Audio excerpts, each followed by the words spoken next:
വിശക്കുന്നവനും രോഗഗ്രസ്തനും അനാഥനും കൈത്താങ്ങാവാത്ത ഒരു തത്വശാസ്ത്രവും മാനവികമല്ല. ഹിന്ദുധർമ്മമാവട്ടെ പ്രപഞ്ച സൃഷ്ടികളെല്ലാം ഈശ്വരൻ തന്നെയാണെന്ന് ഉദ്ബോധിപ്പിക്കുന്നു.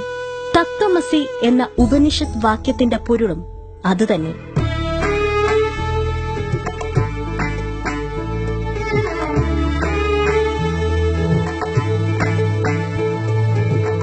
സഹജീവികളുടെ കണ്ണീരൊപ്പാനും അവരുടെ കഷ്ടപ്പാടുകൾക്ക് പരിഹാരം കണ്ടെത്താനും അനവരതം പ്രയത്നിച്ചുകൊണ്ടിരിക്കുന്ന സംഘടനയാണ് സേവാഭാരതി.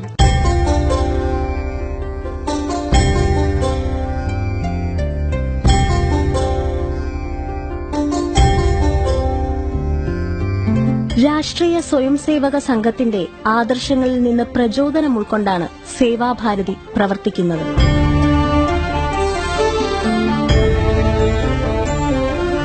ഹിന്ദു സമാജത്തിലെ ഉച്ചനീചത്വങ്ങൾ അവസാനിപ്പിക്കാൻ രാഷ്ട്രീയ സ്വയംസേവക സംഘം നിരന്തരം പ്രവർത്തിച്ചുകൊണ്ടിരിക്കുന്നു.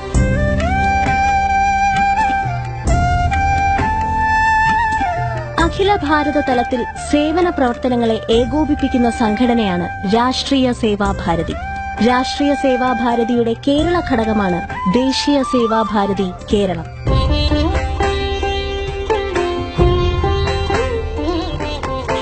കേരളത്തിലെ 14 ജില്ലകളിൽ സേവാഭാരതിയുടെ ജില്ലാ സമിതികളുണ്ട്. ഈ ജില്ലാ സമിതികളുടെ കീഴിൽ 105 യൂണിറ്റുകൾ പ്രവർത്തിക്കുന്നു. 10,000-ൽ പരം സേവാകാര്യങ്ങളാണ് യൂണിറ്റുകൾ ഏറ്റെടുത്ത് നടപ്പാക്കുന്നത്. സേവന പ്രവർത്തനങ്ങൾക്കായി ആത്മസമർപ്പണം നടത്തിയ ആയിരങ്ങൾ ഇന്ന് സേവാഭാരതിയിൽ അണിചേർന്നിരിക്കുന്നു.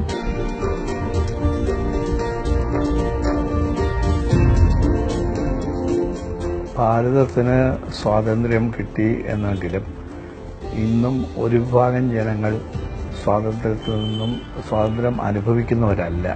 അതിൻ്റെ ഫലങ്ങൾ അവർക്ക് എത്തിച്ചിരുന്നില്ല. അതിൽ വളരെയേറെ കുട്ടികളുണ്ട്, വൃദ്ധന്മാരായിട്ടുള്ള ആൾക്കാരുണ്ട്, അല്ലാതെ അവഗണിക്കപ്പെട്ട വിഭാഗങ്ങളുണ്ട്, കാടുകളിലും മറ്റും താമസിക്കുന്ന ആൾക്കാരുണ്ട്. ഇങ്ങനെ അവരെ ആവശ്യക്കാരായിട്ട് പല ആൾക്കാരുമുള്ളതാണ്. ഇങ്ങനെയുള്ള ആവശ്യക്കാരുടെ പ്രയോജനം ചെയ്തു കൊടുക്കുക, അവർക്ക് നല്ല കാര്യങ്ങളൊക്കെ നടത്തി കൊടുക്കുക എന്ന ഉദ്ദേശത്തോടുകൂടി പ്രവർത്തിക്കുന്ന സേവാഭാരതി വളരെ ശ്ലാഘനീയമായ ഒരു കാര്യമാണ് നടത്തിക്കൊണ്ടിരിക്കുന്നത്. സേവാഭാരതി എന്ന് പറയുന്നത് നിസ്വാർത്ഥതയുടെ വേറൊരു മറുമുഖം തന്നെയാണ്.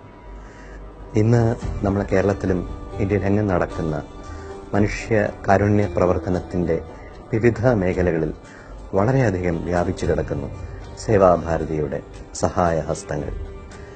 ഞാനുൾപ്പെടെ പലരും ഇത് കണ്ട് ആകൃഷ്ടരായി സേവാഭാരതിയോടൊപ്പം ചേർന്ന് പല പരിപാടികളിലേക്കും മുന്നിലേക്ക് പോകുവാനായിട്ടും സന്നദ്ധത പ്രകടിപ്പിച്ചിട്ടുണ്ട്.